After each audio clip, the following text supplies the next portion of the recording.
नमस्कार दोस्तों, जय जोहार। मैं कौशल तिवारी और बिहनिया संध्या में आपका स्वागत है। राजनीति के जानकारों का कहना है कि सत्ता मुट्ठी में बंद उस रेत की मानिंद होती है जिसे आप जितना कसकर पकड़ने की कोशिश करते हैं उतना ही वह फिसलते चली जाती है। और शायद देश के प्रधानमंत्री नरेंद्र मोदी शायद इतनी सी बात को नहीं समझ पा रहे हैं। लोकतंत्र के चारों पिल्लरों को अपने काबू में रख लेने के बाद भी यदि उनमें सत्ता चले जाने का खौफ दिखाई दे रहा है या उनके भीतर सत्ता चले जाने का खौफ सर चढ़कर बोल रहा है, तो यकीन मानिए कि आने वाले दिनों में बहुत सारी न केवल मान्य परंपराएं टूटेगी बल्कि अपराध असत्य का भी एक तांडव होगा। कहा जाए तो गलत नहीं होगा।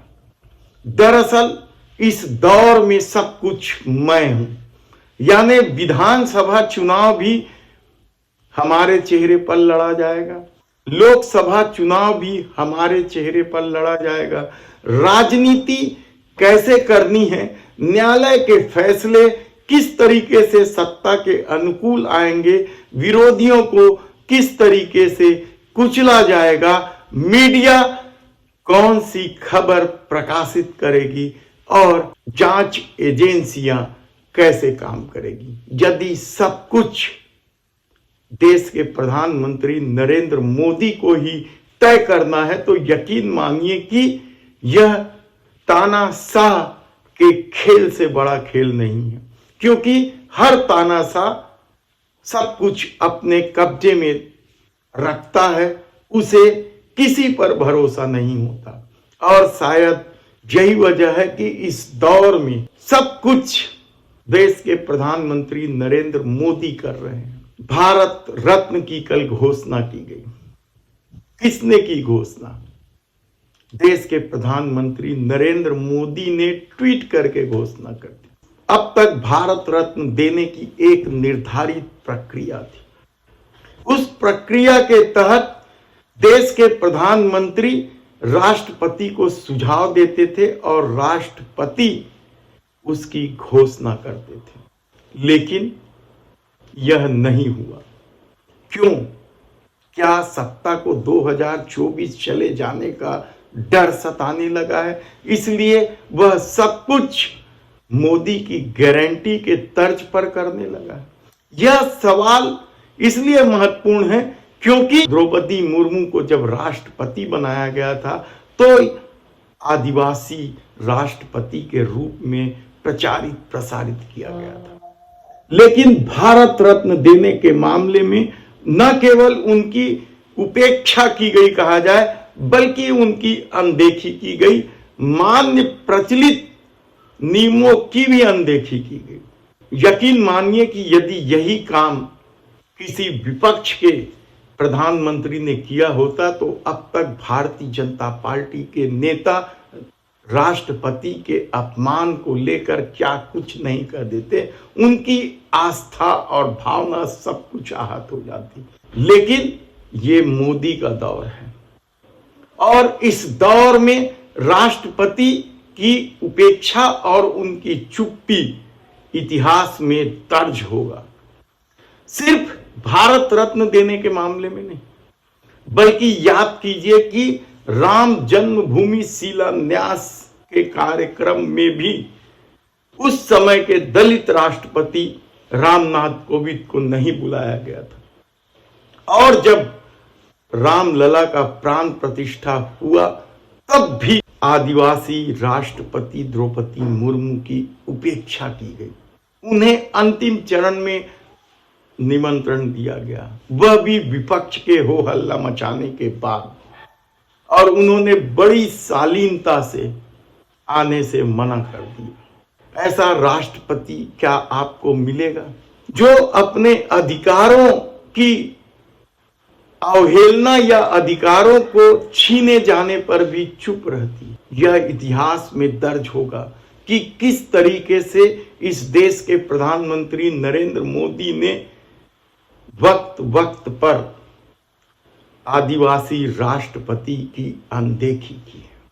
सवाल भारत रत्न 3 को दे या 5 को दे इसका नहीं, क्योंकि भारतीय जनता पार्टी हमेशा ही उन महापुरुषों के आड़ में छुपते रही है या उनकी उपेक्षा का आरोप लगाते रही है जो उनके अपने विचारधारा से परे रहे हैं।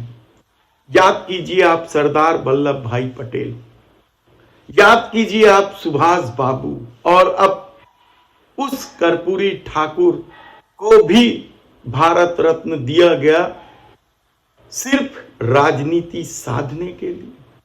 चौधरी चरण सिंह को भी क्या सिर्फ इसलिए भारत रत्न दिया गया। और अब तो राष्ट्रपति की उपेक्षा की कहानी इतनी बड़ी हो गई है, लंबी हो गई है कि जिस चुनाव आयोग की नियुक्ति राष्ट्रपति करते थे वह अधिकार भी संसद में कानून बनाकर छीन लिया गया। क्या राष्ट्रपति को इतना लाचार बना दिया गया है? बेहद ही गंभीर सवाल है।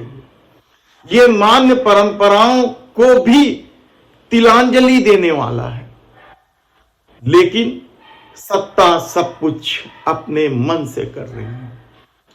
चुनाव आयोग उनके अपने, न्यायालय के फैसले भी उनके अनुसार हो रहे हैं, मीडिया भी उनकी ही खबर प्रचारित प्रसारित कर रही है।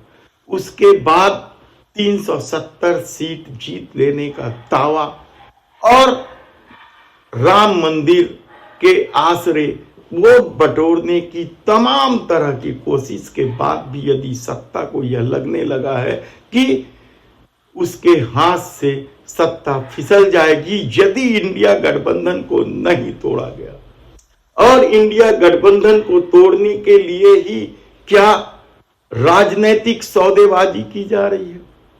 भारत रत्न जैसे सम्मान को भी दांव पर लगा दिया गया है।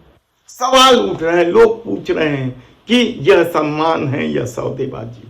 कहना बेहद कठिन है, क्योंकि जिन नामचीन हस्तियों को भारत रत्न दिया गया है, निसंदेह वे अपने विचारधारा से इस देश को नई दिशा देते रहे हैं। लाल कृष्ण आडवाणी को छोड़ दें जो हमेशा ही विवादों में रहे, तो बाकी उस लायक थे। यकीनन चौधरी चरण सिंह ने क्या कुछ नहीं किया था किसानों के लिए। कर्पूरी ठाकुर ने पिछड़े वर्ग के लिए अपना जीवन होम कर दिया था। नरसिम्हा राव हो या स्वामीनाथन, सबने तो अपने कार्य क्षेत्र में शानदार काम किया था। तब यदि इस भारत रत्न की घोषणा देश के राष्ट्रपति के हाथों ही मान्य परंपरा के अनुसार हो जाता तो क्या फर्क पड़ता?